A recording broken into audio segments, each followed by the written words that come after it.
In New Hampshire Senate primary, Fox has not called the race, but retired Army General Don Bolduc is in the lead. His moderate opponent, New Hampshire Senate President Chuck Morse, called Bolduc to concede last night. We have taken their arrows. We have successfully protected ourselves. You sent the biggest signal to the establishment tonight. What is he doing? So Dan Bolduc apparently won his primary battle with other Republicans in the state to be the Senate candidate down there, and he took people's arrows. He's got props. He's got fake arrows and a shield because he's a badass. Look at this picture, just image of this guy who never graduated elementary school. But I mean, look, I guess it works. Whatever works for you, I guess it works. So he's got spears and arrows and shields because this is politics. Have you heard anything about his policies yet? We can get to some of those, though. I don't think he's going to talk about that right after he won. But he is also a retired Army general, and he's relied on some crazy messaging to get him here. Again, nothing with principles, but actually more of this. Let's watch. General Don Bolduc. I didn't spend my life defending this country to let a bunch of liberal socialist pansies squander it away. I'm Don Bolduc. I approve this message, and I'm asking for your vote. Great policy there he's got. A good platform. These weak liberals, I didn't serve these 2 terms to let these weaklings run my country. So what are you going to do? Let's look into it a little bit more, because mainstream Republicans did notice this. And they're like, hold on, I don't think we want this guy here. We don't want more of these crazed candidates that can easily be beaten, which I'm not so sure that that's always the case, even though they're worried about it. Let's go into details of what it is that they are worried about, because Mr. Bolduc's victory will come as a relief to Democrats, again, not sure, who also assume that he is the weaker opponent against Senator Maggie Hassan, who's a first-term Democrat. She won in 2016 by only 1,000 votes in purple New Hampshire, but she's since been saddled with low job approval numbers. Bolduc seems to be taking this approach that all these Republicans have. You got to jump onto the Trump train, Trump train, and also make people very upset. So also his supporters were less animated by the bread and butter things that I, for some reason, think people should care about, such as inflation. But it's soon expected to affect the cost of home heating oil that's widely used in New Hampshire. So it could be something that sticks.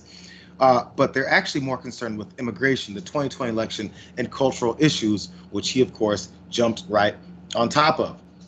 He says, I signed a letter with 120 other generals and admirals saying that Donald Trump won the election, and damn it, I stand by it. That's what he said in the debate last month. He also said he was open to abolishing the FBI after agents searched Trump's residence in Florida seeking classified documents. And also, Chris Sununu, a moderate and popular Republican in the state, was outspoken in calling Mr. Bolduc a conspiracy theory extremist whom most voters did not take seriously. I think he was wrong about that.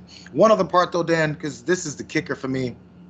It was a tweet from the recount. They put this out from one of these back and forth, maybe a debate, where he says, by the way, he was the front runner at this point before he won the whole thing.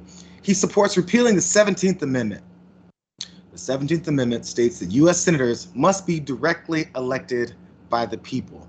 He claims that it's created a political career for politicians and all the corruption that you see. How does the Second Amendment prevent gun violence? The Second Amendment, how does the Second Amendment prevent gun violence? You're the one that believes that the insurrection step out of the way.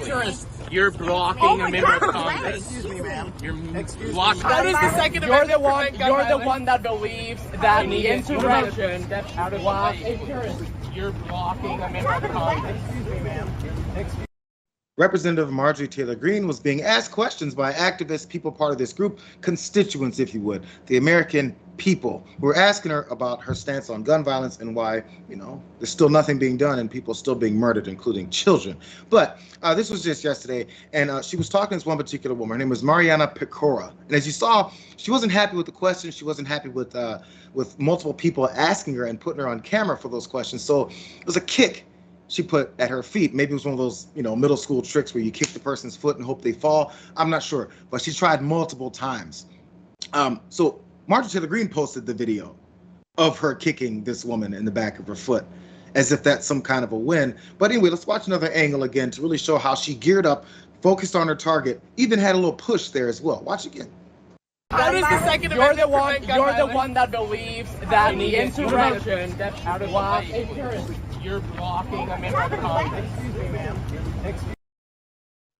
It's that same push. It's a push, kick. Oh, excuse me. You're in my way. You're in my way. It's basic childlike behavior everyone can understand because everyone was once children, unlike her. She's stuck in that one particular moment. So there was another member of this group there. His name is Santiago Meyer, and he's the executive director of Voters Tomorrow, which is the group that was talking to Marjorie Taylor Greene before she began assaulting folks. And she told him another one of the most typical things you could tell someone because they're talking about gun violence in America. So of course it has to do with where maybe his background is from. Watch. You're a coward is what you How are. am I a coward? You're the one running away.